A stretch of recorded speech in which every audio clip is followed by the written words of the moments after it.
Welcome to the Jeff and Jamie feed, our first time at the Supperland Bar. I know we never film here in Supperland. We're usually over at Growler's Poorhouse, but we are filming today on a Friday, and our team is prepping over at Ever Ondalo and Growler's Poorhouse and using those kitchens, and so we figured this was the quietest place we could be. Yeah, with the leaf blowers. I know. Well, if you hear leaf blowers out there, it is just part of the ambiance here at the bar at Supperland here today. I love it, but what a cool day we have. We have Eric Cacciatore coming to speak with us. And you said his name right, Cacciatore, I like can chicken say cacciatore. food. I can say food things pretty well. Yeah, I got those down. But he doesn't work in a restaurant. He doesn't own a restaurant. He's not a chef. So what is he doing here, James? Well, I love that we talk about food and beverage from a ton of different angles, and this is such a great example of that. We're going to dive into the whole story, but Eric travels around in a van and talks to restaurant owners, operators, chefs to learn more about the restaurant industry, share stories so that it can be helpful to other people in the industry. And his podcast is called Restaurant Unstoppable. Yeah, he talks to hundreds of people a year, and he has this unstoppable knowledge of the restaurant industry just from being able to talk to so many people in so many different endeavors. But you said something that was very close to my heart. What's that? That he sleeps in a van. Yes. Just like... I know it's close to your heart. So Jeff's father, who is now since passed, but he used to live in a van for 9 months of the year to travel around and play in USTA tennis tournaments. Yeah. So it just shows me that you have to have a certain level of devotion. You sure do. And passion for what you do. And you are 100% committed if you're doing that. And that is your life, and you must be just laser focused. Yes, and your dad, his home was in Sarasota, but 9 months of the year he'd travel around, and he was always in pursuit of a gold ball. Now, don't laugh, Jeff. Do you want to explain what a gold ball is for USTA tennis? So when you win a national championship in a USTA event, you get a gold ball. And that's pretty cool. You have some gold balls, Jeff. I have 8 of them, 6 of them with my dad, which is pretty cool.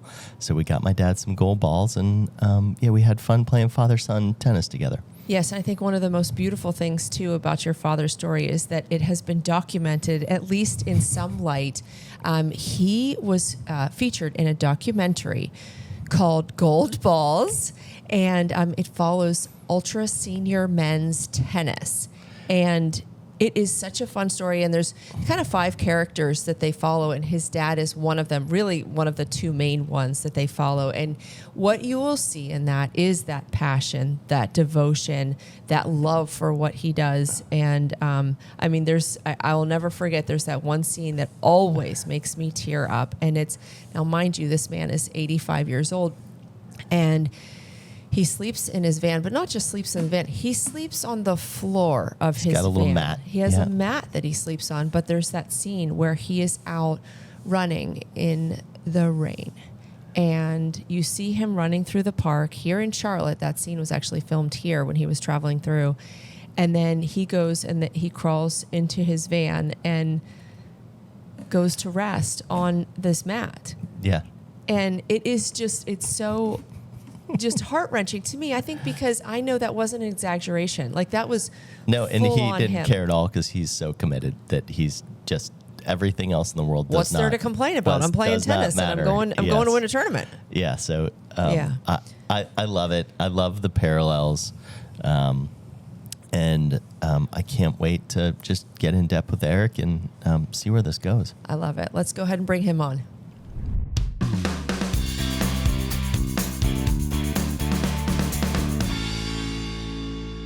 We have Eric Cacciatore from Restaurant Unstoppable with us today. I am so excited to have a professional podcaster with us. Yes, because we don't know what we're doing. Actually show us how to do this. So we're really glad to have you. Yeah, I think that's the first time I've ever been called professional, so it feels really, no, I'm just kidding. No, thank you for having me be here. It's a pleasure. Did I cut you short? Go ahead. No, not at all. You know what? You're going to have to wear a different hat today. Today is not your listener I hat, know. Eric. Today Except is he's your got a talking Restaurant hat. Unstoppable hat on, so I think he's dressed well. I know. Let me ask you a question. Are you feeling unstoppable Every today? day, all day, can't stop, won't stop. I love that. I love that so much. And what's funny, and I told you this the other day, or yesterday, that I had reached out to you, I want to say 5-6 years ago, to see if you were ever passing through Charlotte, and we couldn't make things work. But you were coming into town this week. We were able to go onto your podcast, and then you're now on our podcast. And I'm just so grateful for you taking the time to come here to Charlotte. It's a mutual feeling, honestly. I need to be better about getting on podcasts. So this is a great opportunity for me to share what I'm doing, spreading the word. So it's a great opportunity. Thank you so much. And we're going to flip the script on you today, so it's going to be awesome. Oh, yeah. Yes. Bring it. Well, tell our listeners what it is that you do, because we talk about food and beverage from so many different angles, and this is a really unique one because you're not an owner operator in restaurants, but you know so much about restaurants and you talk to so many people. Tell us about what you do and what your vision is and mission is for Restaurant Unstoppable. So I'm the host of Restaurant Unstoppable podcast. 13 years, almost 1,300 episodes. Mission is to inspire, empower, and transform the restaurant industry. But I started this because I was looking for it, and it didn't exist 13 years ago. So my parents opened a restaurant when I was 3. They had it for 10 years. And I was 13, coincidentally, when there's a whole story behind that we can get it into, but I'll save that for later. Basically, I fell in love with the industry. I knew I wanted to do this at a young age. My parents talked me out of it, and I became a commercial pilot, and I was flying to the age of 26, 27 years old, working in restaurants all throughout that time. And I found myself looking forward to my part-time jobs, not flying, but getting to around the people I love, right? The restaurant people. So I made the decision when I was 26 years old to resign from aviation to go back to school for marketing and hospitality. And that's when I discovered podcasts. And I was looking for this restaurant podcast. And I was like, where is it? And I'll stop there in case you have any questions. No, I think that, I want to learn more about your parents' restaurant. So if you could tell more about that, because that, I think when children are raised in that, you're seeing things from such a different angle. Like those are such formative years. And I would love to hear about that. It was a small mom and pop restaurant in East Kingston, New Hampshire, just east of Kingston, as a matter of fact. And it was like the center of the town. I think it's what restaurants are supposed to be. It's where everybody went to congregate, to share stories, to talk politics, to talk, what's going on in the town. And it was just like this old fashioned, like right on the railroad tracks, like coffee, like countertop. This sounds right up our alley. Is it available still? Oh no, it is not. But it was just my parents. My dad and mom were from just outside Boston, Everett, in Chelsea, Massachusetts. My dad's 100% Italian. My mom's Irish English. And when they moved up to New Hampshire, it was a food desert at that time in the mid '80s. And my dad, growing up with his whole family on the block, and like their life revolved around food, he was like, I got to do something about this. So he just brought what he missed from the city to the country in terms of food. That's kind of where it all started, but they had no restaurant experience. So they had lines out the door almost like every weekend, people writing about them from all over, people driving hours to go eat at their restaurant, but they didn't know how to pay the bills. Okay. And so like they were giving food away because their location wasn't great, I see, yep. They just, they were loved. They did hospitality really well. They did food really well, but they didn't know the business of restaurants. So do you think that's like a lot of the reason why you're driven 100%. towards helping? Yeah. So behind it all is my parents. The avatar, my target market is my parents. What did my parents not know that would have made them unstoppable? We closed after 10 years. They were unstoppable, I should say. Like, with the fact that we did end up stopping, but like it wasn't because of their not willingness to try or the support they had from the community. Yeah. So after 10 years, the lease was up, the first location. There was this corner lot, best spot in town. Carmen's Fried Chicken was there. It was an institution for like 60 years. The woman, Carmen, was 93 years old, I believe. And because of the reputation my parents had, she was basically going to sign over the property to my parents. Oh, yeah. And the last words she said to my parents is, I can finally rest in peace. And then the next morning they went to go sign the paperwork and she had passed away. Oh my goodness. She was really ready to rest in What? peace. She could have waited just one more hour. more- And they could have Just- signed the paperwork. Like, That's amazing. Yeah. Wow. It's Isn't amazing that- how yeah. people can hold on to their life till I know. they really can. And I hate to make jokes about someone's passing. No. But you know, it just goes to show how volatile the restaurant industry can be. 1 hour can make the difference of like the next thing, right? So in the restaurant industry, as you know, I'm sure in in 2009 when you were getting started, you lived month or week to week, day to Oh, day. for sure. negatively. Yeah, exactly. You don't have time to figure it out. They had to Yeah. get jobs. They had kids. So Yes. that was the end of the restaurant for them. So Yeah. yeah. So Wow. that was but so then I mean, I know you've worked in restaurants and everything, but you've taken this completely different route but still being involved with restaurants because you love the industry. Let's just talk about the fact.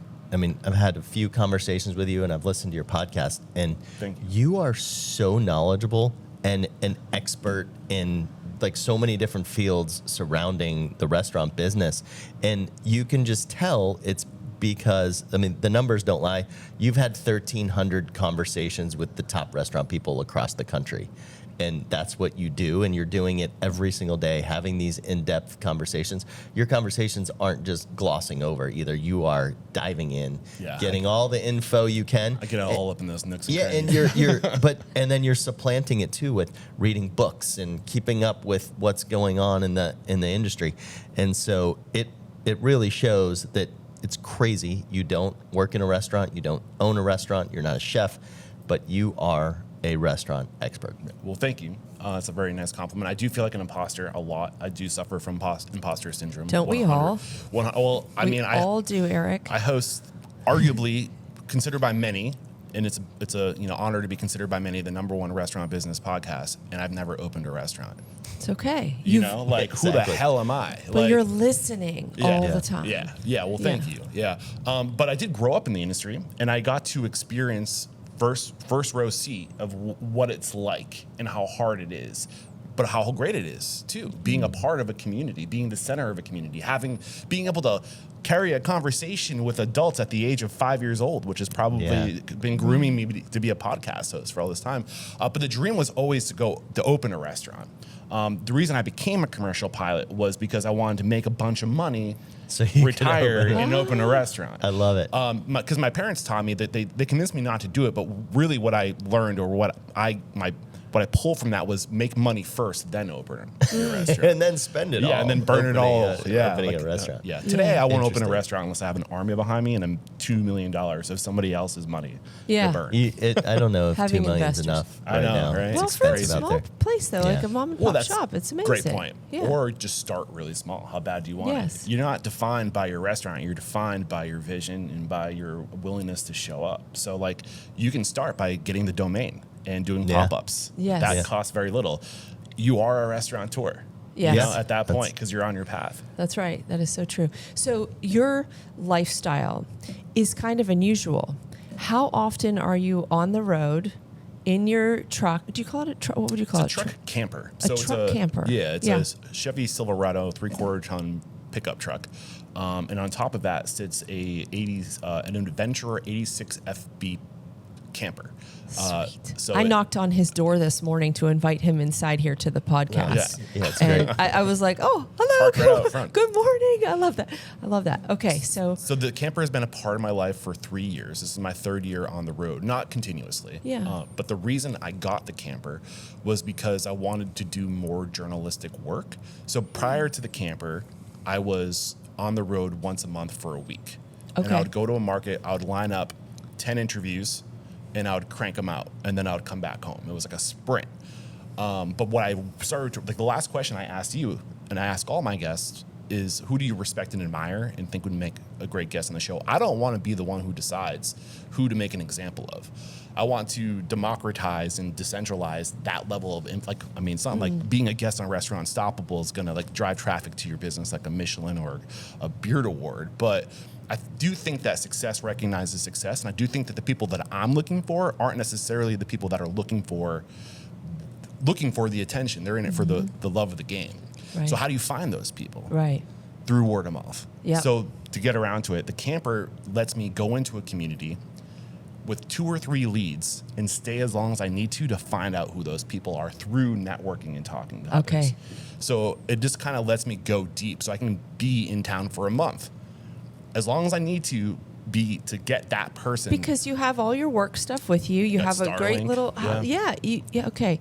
So you just do your work from the truck, from the camper. Yeah. And you just continue on down the road. If you find other markets or whatever, you can just keep going. Yeah, basically I just go to where the opportunities are. Yeah. So it's constantly evolving.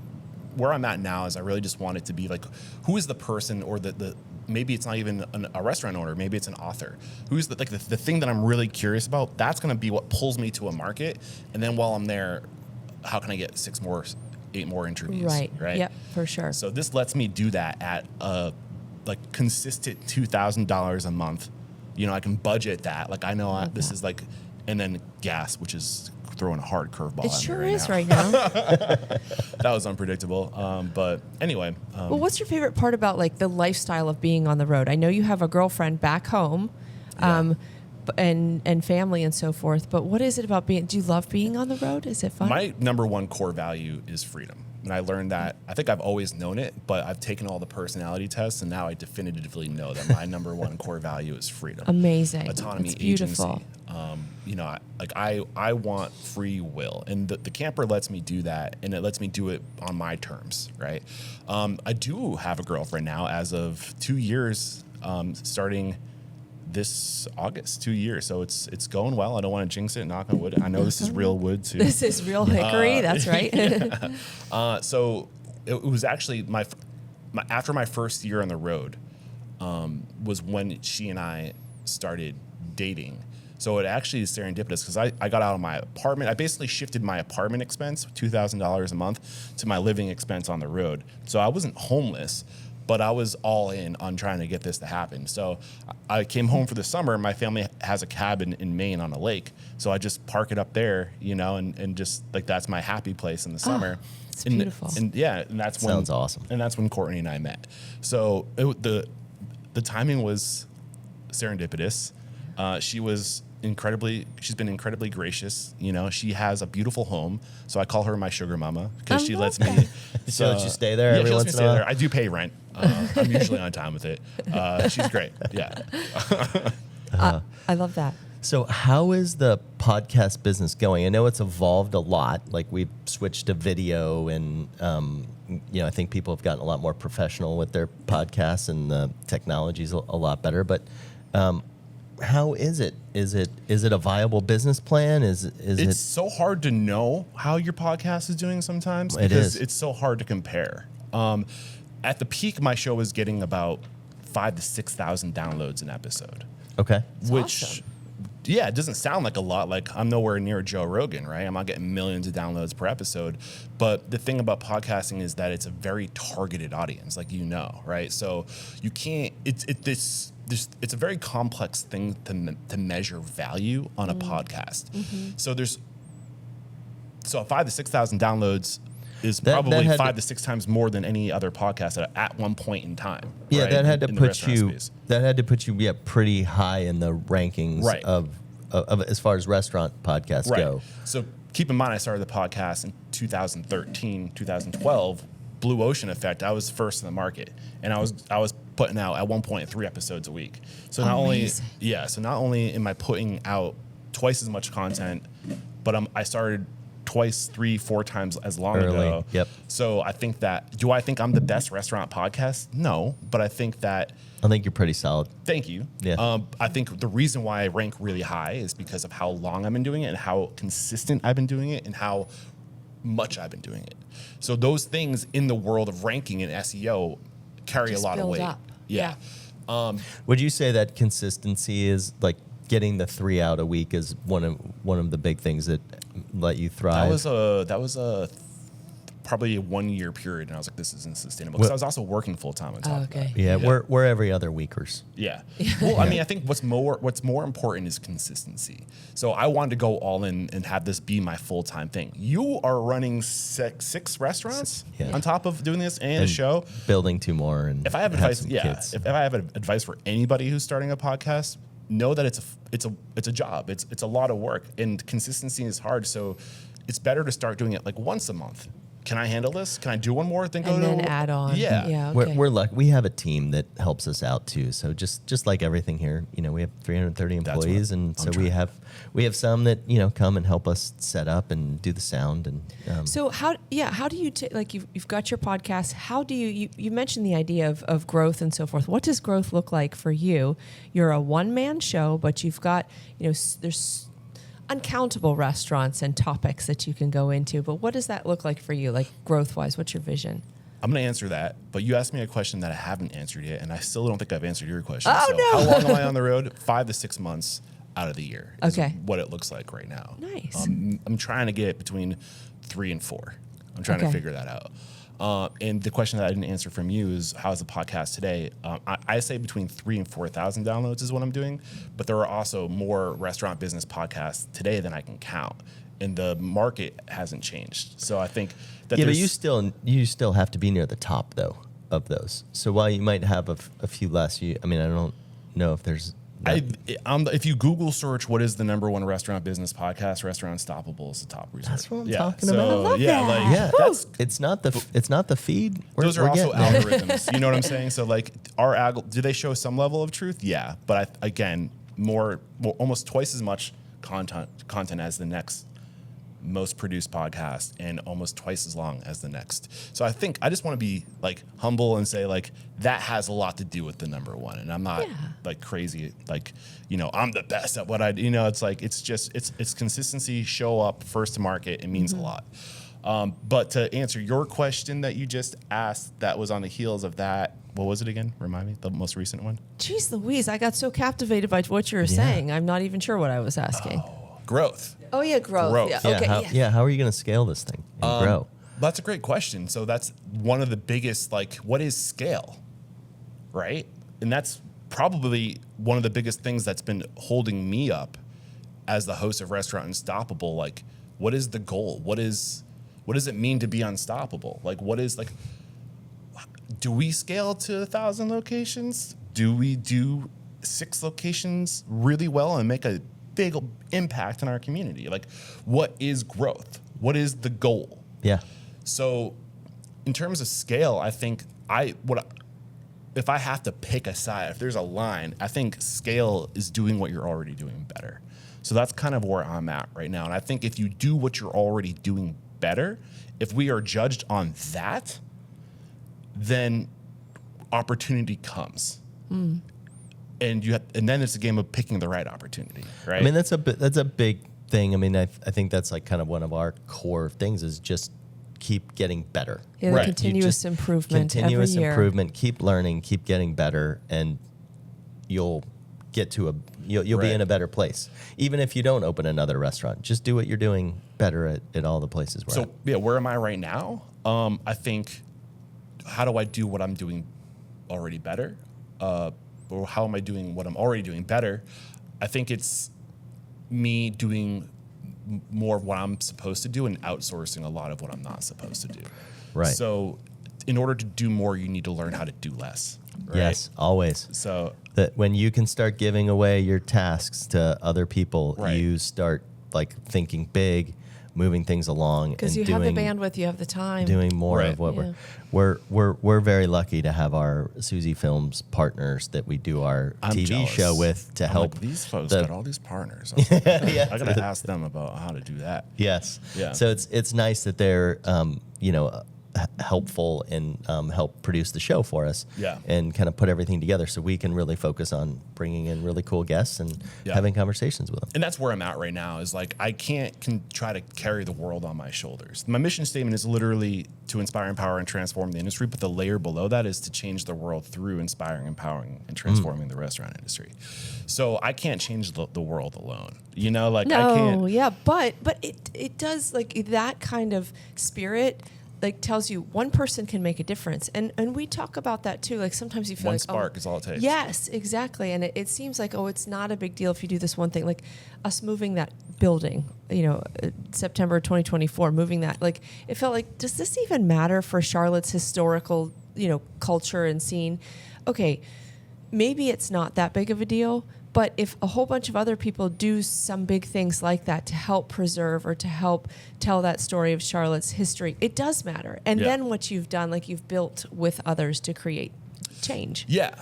So what is better? Is it new things or is it preservation of things that matter? Right. Whatever that is that lights you up, I guess. I was going to say though that you do have an effect on people, and even when I listen to your podcast, I feel like we have a pretty large restaurant group. I mean, we're not like extremely big, but we're pretty forward thinking, and I pick up tidbits that kind of make me question and didn't think about or validate some rabbit hole I'm going down.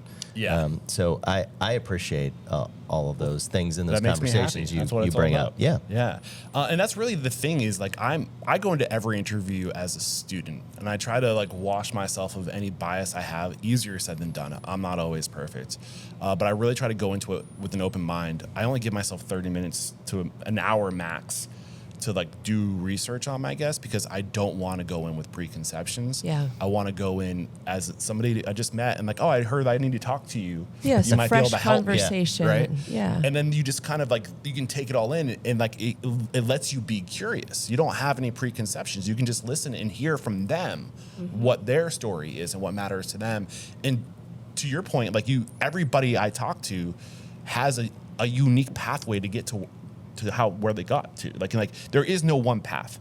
There is a million and one infinite actually ways you can get from not owning a restaurant to owning 7 restaurants or 20 restaurants or 100 restaurants. And I've spoken to all those people. So it's really just a matter of listening to as many different perspectives as possible and to cherry pick the way that makes sense for you based off of your uniqueness. How does sponsorship, what role does sponsorship play in terms of your growth and scalability? Is that something that you're looking at doing? It's the number one way I've been able to do this. Yeah. I'm extremely grateful for my sponsors. So growing that is a big, who are your sponsors? And this probably, I say things I probably shouldn't say that probably don't help me in the long run, but the truth, super grateful for all my sponsors. US Foods is a current sponsor, love them. Restaurant Assistance Pro has been a sponsor for 3 years. They've been incredibly supportive. Margin Edge was another sponsor. Restaurant Technologies Inc. I don't want to go through all the lists because I'm going to forget somebody, but I've been so grateful. And it's not that I don't have the gratitude for my sponsors. What I'm learning is that if you want to do a true journalistic podcast where you're digging and looking for truth and looking for perspective, when the people who pay your bills are the ones that really want to, if you start sharing a narrative that doesn't necessarily support their agenda, then it might not work out. You know? So what's really important to me is I don't even edit my podcast. We'll edit if somebody has to go to the bathroom. I won't make you sit in dead air for 3 minutes, but we don't even edit because I want it to be raw. Yeah. I want it to be transparent. And if I have a sponsor that is the number one POS in the industry and somebody else is talking about how they've been so pissed off with that POS system, right. You don't edit it. super You just truthful. keep rolling. that's not going to make my sponsor happy. And now when that sponsor is paying my bills, it puts me in a really weird position, So you asked the question earlier, what is my plan for the future? It's to continue to have sponsors because that is a part of the equation, but to not make that my bread and butter. So there's 3 ways you make money with a podcast: through sponsorship, affiliate marketing, and using your podcast to promote your own thing. It's a marketing tool. It's content marketing. I started this thing as a student. I wanted to learn. I built what I was looking for. I don't have a product to sell.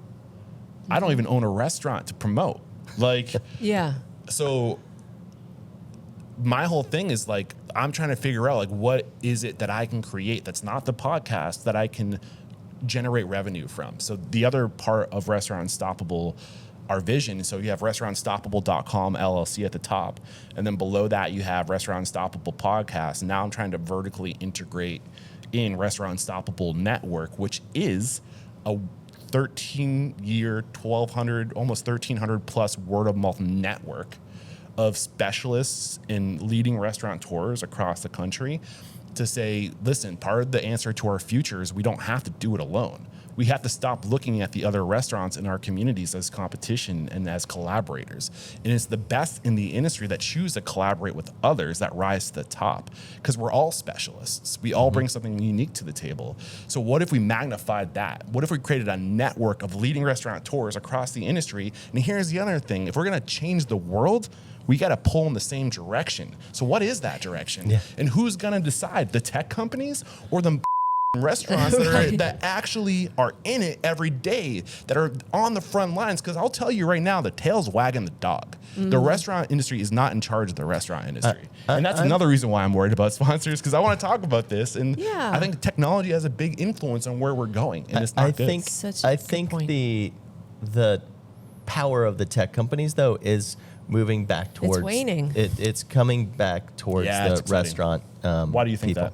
I think just the ability to vibe code. Oh boy, no, it's very into vibe coding right now. Did you listen to me talk about it on the podcast at all? Is that one of the episodes you checked out? Well, I checked that, but I've been working on a few projects to just fill our tech stack. It's exciting, and where we have holes, and I do see that Resi Talk and Toast still have a lot of market power because they are mission critical pieces of software. Right. But all the other stuff around the edges, there is a big opportunity for us to kind of take some of those things back, own our data a little bit more. But I do love the things that Toast is able to do now with their AI, of they're aggregating a whole bunch of data now in our market, and they have this a whole lot of information, and you can kind of find out from AI, like, how am I doing against my peers and in market and those kind of things, which benchmarking is really important. I think is really neat, and we just haven't had that info before, so it's pretty cool. Well, it's exactly why I start every episode off as awkwardly as possible by asking my guests how much money they make and like what's your revenue and percent profit. And the reason why I do that is because I think benchmarking is really important. What do you find is that number? So can you benchmark? Like, how are we doing compared to other places? Well, I think prefacing this, that there is more ways to be defined as successful, right? So if you're a if you're a 200, 150 seat restaurant that's scratch, that's got like super talented, experienced, culinary, educated, degreed individuals, like if you're doing more than 5%, between 5 and 10% right now, I think you're doing better than 90% of the market. And that's the reality. And I think a lot of people tell you should be doing 10 to 15%, and that's possible. But what matters to you? Like, does maximizing profit? Because you probably could cut a bunch of expenses. And I sat down yesterday and I did a tasting with you. That's right. Like, you did. You're not just letting anything go out that pass. Like, you have standards, and standards are expensive. You thought I was a little rough on the team yesterday. No, I just thought saw you cringing a little bit. Was I cringing? I wear my heart on my sleeve. I was just like, ooh, like, that was a good. But like, that's it's the culture. Very critical industry. It is. I mostly get frustrated though when stuff gets dropped off and the exec chef has not tasted it. And then, so my question always is, did you taste this? Yeah. And then if they say yes, then I say, why are you serving this? Because we both can sit here and taste this and say this is not right or good. You know? So it was more of a teaching moment of like, because Joe's pretty new at doing the tastings, rather than like I'm like super mad. It was more just like, this is the standard. This is how these go. Let's bring it back up. Yeah. No, and you have to be the bad guy. I mean, I don't think you were being a bad guy, but you were being the stern. This is the standard, and you're keeping the standard. And it's radical candor. It's like, I'm not doing you any favors by sugarcoating this. Like, this is our standard. Like, you fell short of it. We love you. Bring it back here. Yeah. And I think if I was cringing because I was feeling his energy, I was just like, because he was starting to be like, and I was like, oh no, bro, like, But some of it's a discussion though. I love the, we made them make the carrots a few times, and the third carrot, they just sat down and we just stared at it in the sun to see how long it was going to take to die. But I think that's a great example. You're literally like burning cash for excellence, right?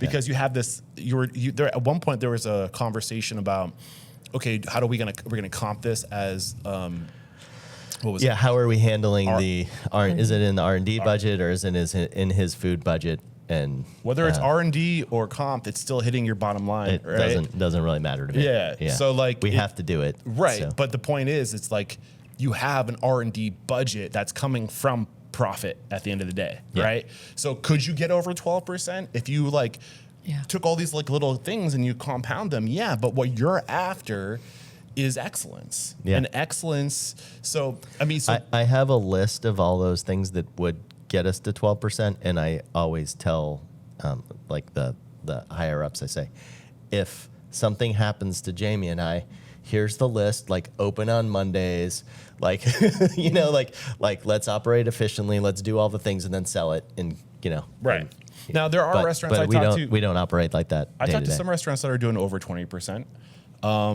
But they have a very small, you know, product mix. Like they're doing a few like Mexican restaurants, for example. Yeah. Like they do like the same thing 10 different ways, right? So like they're like their cost of goods they're not expensive cost of goods either. That's the other thing. And they're slinging margaritas and making $15 on a pre-mixed drink. You know, so the volume, the throughput. So like it's hard to compare.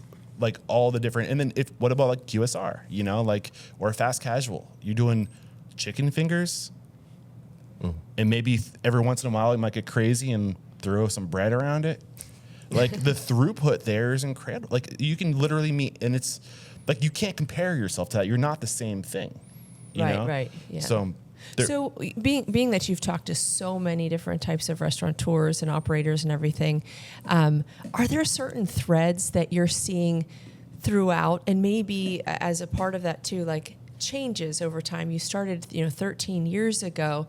Are there threads of that? I'll say themes that come out constantly that you're always hearing, and has there been a shift in those themes that people seem to talk about, whether it's frustrations or glories or challenges, whatever that might be? Some of the threads, I mean, there's definitely commonalities. Like, do one thing really well is a thread. If you want to like scale something, it's like if you're looking to scale and to create something and to like bring it across America, then do one thing really well. Put all of your energy into one thing, right? Yeah. Be the best at that one thing.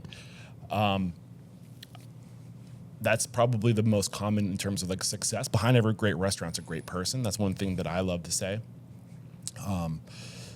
If you want to be the best, don't put your energy into getting bigger. Put your energy into getting better, and it starts with you. Because I like that. If you put it into yourself, you will elevate yourself. And if you elevate, the natural byproduct of that is everyone around you elevates. Mm-hmm. If you are the average of the people that you surround yourself with, if you're elevating and you're bringing people with you, right? One, you can bring people with you, but two, you can then tap into a new tier of elevated individual. I love that, yep. And then they're going to pick you up. So I think people we're visionaries. Like we're all the restaurant industry, we're always thinking about the future. What's next? What's on the horizon? But if we just focus on what's right in front of us and what's closest to us and put our energy into that, the opportunity knocks down your door. But then, even then, it can be tricky because you might take the wrong opportunity or you might go into business with the wrong partner, right? So that's why we write these things down, our vision, our mission, our values. It's a filter. Is this opportunity fitting through this filter? Does it fit? No? See you later. Is this a clean podcast? Am I allowed to swear? It is? You can swear. Well, Okay, we'll can swear. bleep it I'll out. allude. Yeah. Yeah. If it's not an F yeah, Yeah. it's not a hell yeah, it's an Yeah. F no, right? Is what Okay, I like yep. to say. If it's not a hell yeah, it's an F no. Yeah. And the way you know it's a hell yeah is by having these values, this vision, this mission. And if it doesn't fit that, you don't create a culture for your team. You create your culture for you because you're the one that's going to drift. Oh, I like that. Yeah, it keeps you on center. Yeah. Right. And then if you're on center, your team, if you're a true leader, you're pulling, you're not pushing, but you got to go there. So I like this. How about you keep your restaurant consultant hat on since you're an expert now? So we obviously are completely failing because we don't do one thing really well. We have 6 different concepts. Yeah. And no, but that's not the thing. That's what you want. But that is what we want. So how would you tell us knowing that we're failing your number one thing. How would you tell us that we should grow, and what would be your consulting pitch to us of like what we should do? For the record, I think if you were trying to open 1,000 restaurants, do one thing really well and keep it simple, stupid. Yeah, that's not what we want to do. Exactly. And I'm not saying that that's what we should want to do. And I think that there is an issue with a lot of other media outlets saying that they glorify the fastest growing company. Like there's this issue with our Western civilization that like we're judged by how many restaurants do we have, how fast are we opening them, and how much money are we making, and can I get private equity? Or, like it's like this race to sell as fast as possible. That's not the restaurant industry. That was never the restaurant industry. The restaurant industry literally was born out of the thing that I think what makes us what we are, which is this tribal, communal, loving species that we literally thrive off hospitality. Coming together, being with one another. Yeah. And like if you look at the history of hospitality, the word hospitality derives from the Latin word like hospice or something like that. And it literally means guest and host. Okay. And hospitality isn't a one-way street. It's a two-way street. For every give, for every moment of generosity, there's a moment of gratitude. And it's in that two-way street of I see you, I'm doing something for you. The return is I feel this, I saw what you did to me, and I see you back. And that is one of the most important fundamental we need to be seen as human beings. It's like the third thing up in Maslow's hierarchy of needs, right? So like that is, if we aren't seen, our desire, our need to be seen is part of our evolution, because like we need to be valued by our tribe. Because if our tribe doesn't value us, they don't see us, they're going to kick us out. And we're going to be on our own. And we don't do well on our own 15,000 years ago. Did you feel it when you got to Charlotte that this is the city of hospitality? Jeff is on this drive that Charlotte is the Starlet is the city of hospitality. Hands down, the number one hospitality city in the city. That's what and I we're say that working every toward. city I go to. We're starting from within, and we are bringing that forth into the world. I want you to feel like kind of when I drive to Atlanta, I feel that the energy on the highway and people Slow. like 3 inches from your bumper and everybody driving super fast and all these trucks around, kind of like that. But when you get to Charlotte, it's just a happy place and full of hospitality and love. I think Southern hospitality is truly a thing. Like I feel it, and you're in the heart of the South, aren't you? So Yeah, this is the epicenter of it, right here. So tell me this: all these years, how many podcasts have you done in total?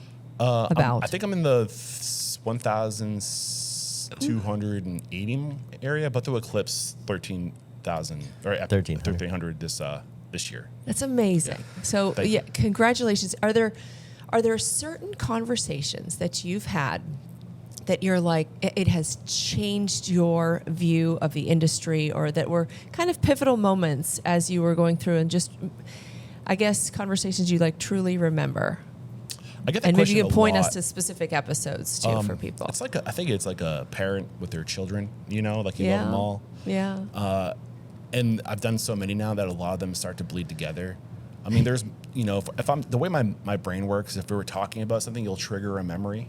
Yes. And then I'll be able to be like, oh, like I'll pull something from one of those conversations. I think it's just more, to your point, it's themes, right? Behind every great restaurant's a great person.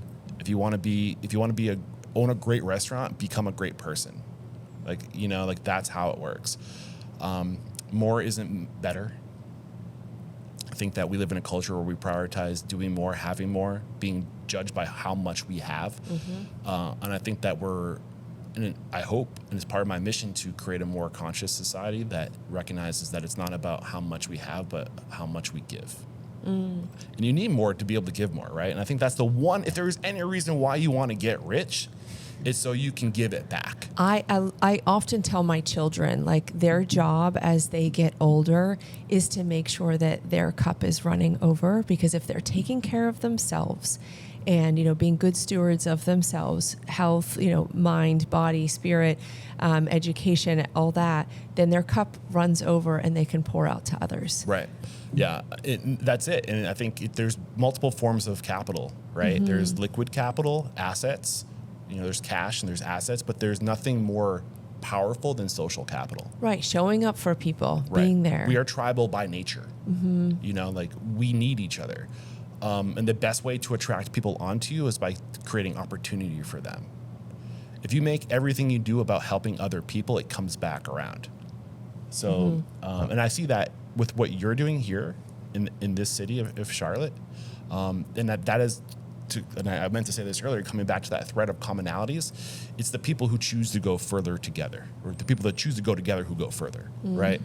And I think we use our businesses. I do believe that the restaurant industry, if there is any industry that is best positioned to change the world, it's the hospitality industry. We're so threaded with communities and people. There's so many and it's people what we need more of in takes. the world right now. Yeah, to run a restaurant, we say this all the time, but 90% of the revenue that comes in goes right back out the door, and we're so threaded. And it's a place, as you were alluding to, that people come together. You know, they're places for networking, enjoying time together, doing business, just celebrating whatever it might be. I think you can change your mantra to. I think for us, it's 100% that comes in, goes back out as into our next new projects. Yeah, that's so true. we are just in this phase of That's true. pumping whatever we have into these new projects and growing, and we have a growth plan, and a lot of it is for our team to give them opportunities and do cool things. Yeah, and I mean, if you want to keep good people need to feel like they are safe, like they have that security, they can pay their bills, they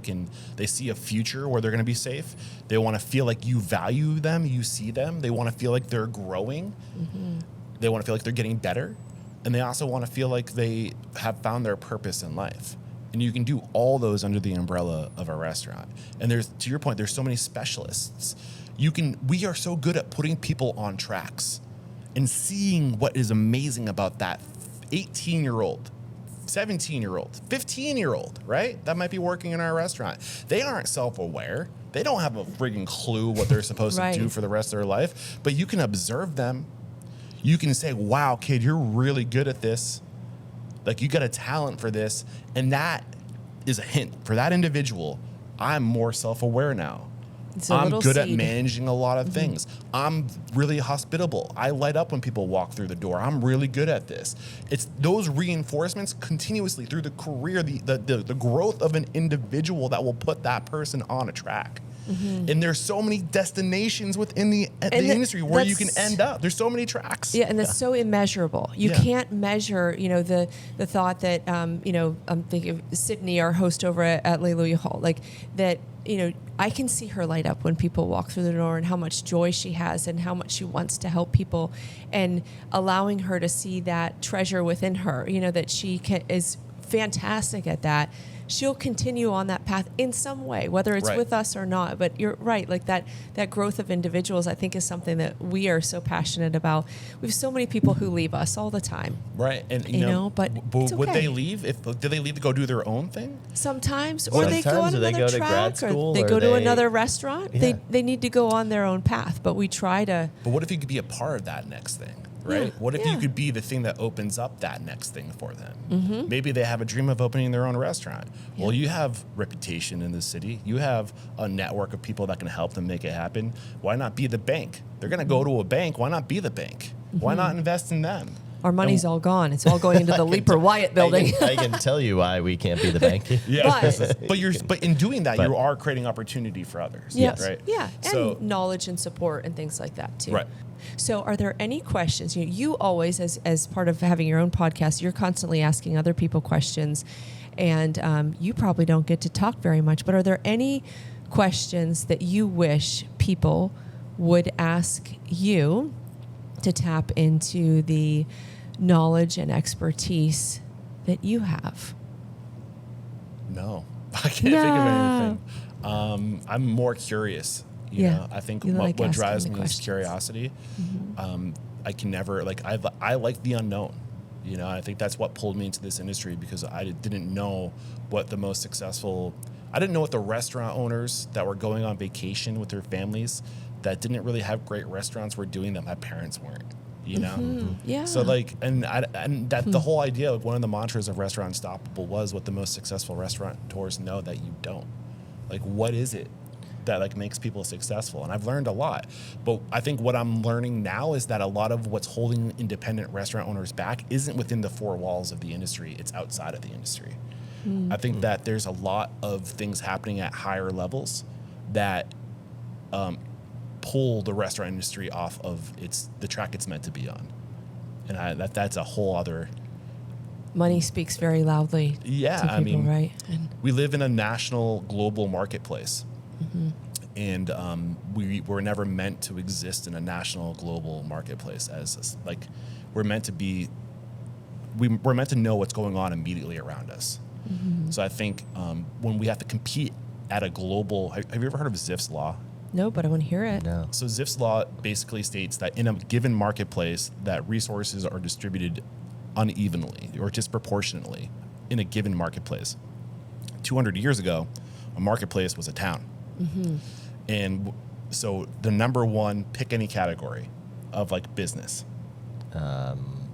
Food supply, farming. Iron work. Any one of those things. Blacksmith. Yeah, the number one restaurant, right, would do twice as much business as the number two restaurant, 3 times as much business as the number 3 restaurant, 4 times, and it would continue on. So that is the uneven distribution because word of mouth leads everything. So if you're the best in town, everyone in that town is going to say, if you're a cobbler, go to this person. He's going to fix your shoes. And you could be 2% better than the next best restaurant, but you're doing twice as because the word of mouth. Because so it's always going to be unevenly distributed, and that's given any market. So now, that's fine when 200 years ago when you have hundreds of markets, or maybe where were we 200 years ago? Like we were making our way out west, right? 100 years ago, we were on the West Coast. We had thousands of marketplaces, and it was fragmented. And it's probably the one time where the middle class was healthier than ever before because the money was being spread out. But now we're in a national and or global marketplace, depending on what market you're in, and there's room for only one number one burger joint, and that's McDonald's. You know. So when you have a global or national marketplace, the rich get richer, the poor get poorer because there's only room for one to be the top dog. So I think that is an example of how if you only have one POS, or if you have a number one POS, a number one reservation platform, a number one distributor who just bought one of their biggest competitors, right? You know, like that's not good for the restaurant industry. Right. You know, that's not good for society. We have less choice. Yeah. We need to be intentional with our resources. A number one research, like search platform. Or how are we doing on time, by the way? Because I'll just keep going. It's okay. You're fine. We can wrap it up. But my point is, I think we need to be conscious capitalists. We say buy local, support your local farmers, support me. What are you doing to support your local economy? You know? Yeah. And there's restaurants all over the country. We can be the pivot point where we start doing things differently. You know? So I'll stop there because I'll just keep going. I love it. But I mean, so many great points, like your insights, awesome. Your experience at 1,300 interviews of restaurant people is... And growing. Yeah, and growing. Yes, it's unstoppable. It is. Thank you so much for joining us today. And we look forward to listening to your podcast as we go. And all of you out there, make sure you check out Restaurant Unstoppable and learn more about the restaurant industry because it is a really unique business that we're all in very different ways. And we thank you for following along. Please feel free to like, subscribe, comment. We'd love to hear from you and follow along on Restaurant Unstoppable as well. Thank you.